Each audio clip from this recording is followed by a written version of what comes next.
Hello, now we'll discuss regarding the design of components subjected to the fluctuating stresses for the infinite life.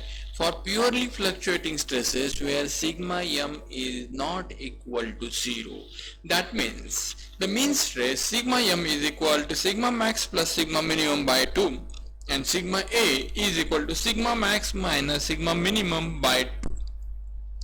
Now this is the case of a purely fluctuating stress.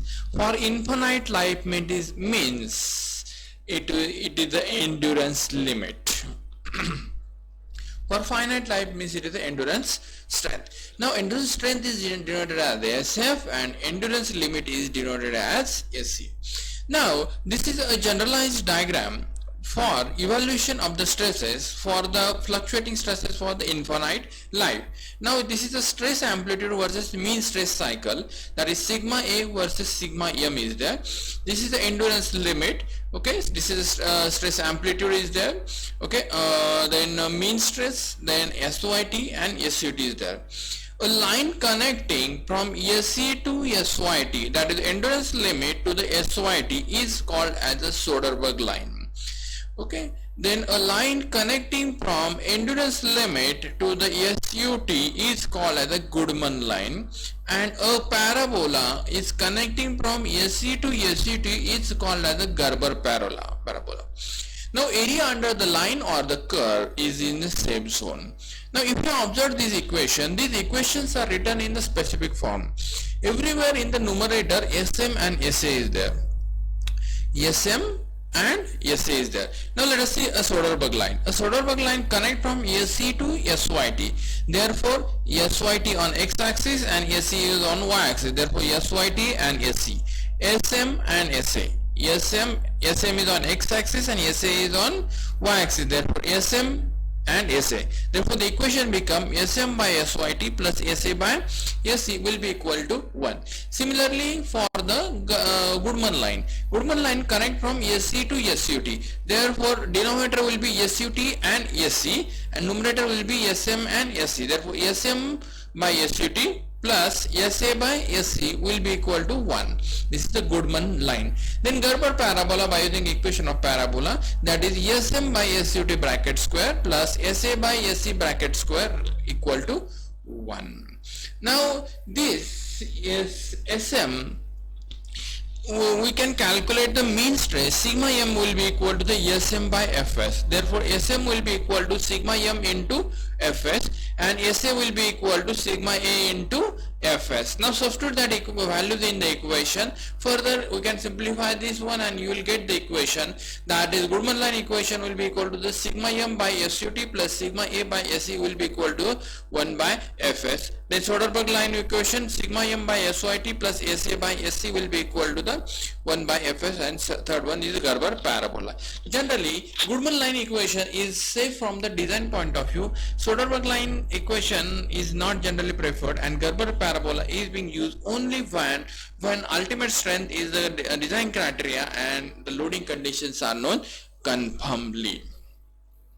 Then generally we are going to use the Goodman line. Now this Goodman line is being further modified, and that is called as the modified Goodman line for purely fluctuating stresses, for axial and bending stresses. Now this is a Goodman line is connecting from SC to SUT, having a equation SM by SUT plus SA by SC is equal to 1. Now this is SC to SUT is a Goodman line and SYT to SYT is a connection of a static failure line.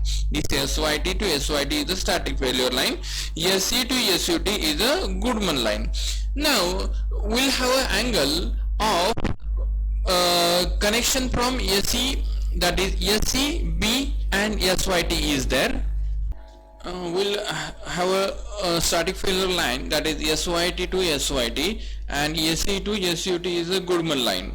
Now a curve from 0, SC, B and SYT is in the same zone. 0, SC, B, SYT is in the same zone. Now then we need to determine which is the governing equation line.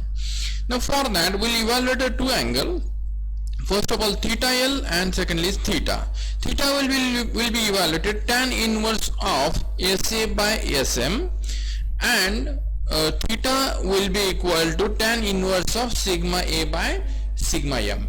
If theta is greater than theta L, this will intersect to this line of Goodman line. Then Goodman line equation is a governing line equation. If theta is less than theta L, then static failure line SYT to SYT is a governing line equations. That is, same thing is being mentioned here. Okay. Then second modification in Goodman line is for the fluctuating torsional shear stresses. Now that is, the shear stresses will be found yield strength in shear to the yield strength in shear is the static failure line, and this is the line of Goodman line. Now again theta and theta L will be calculated. Theta will be calculated as the tan inverse of tan tau A divided by tau M, and theta will be tan inverse of SSA by SS M. Then if theta is greater than theta L, then this will be intersect, then Goodman line equation will play a role, and if theta is less than theta L, then static failure line equation will play a important role. Same thing is being mentioned here in that. Now this yield strength in shear we can find out by using maximum shear or maximum distortion energy theory. Now remaining thing we can practicize by using a numericals. Thank you.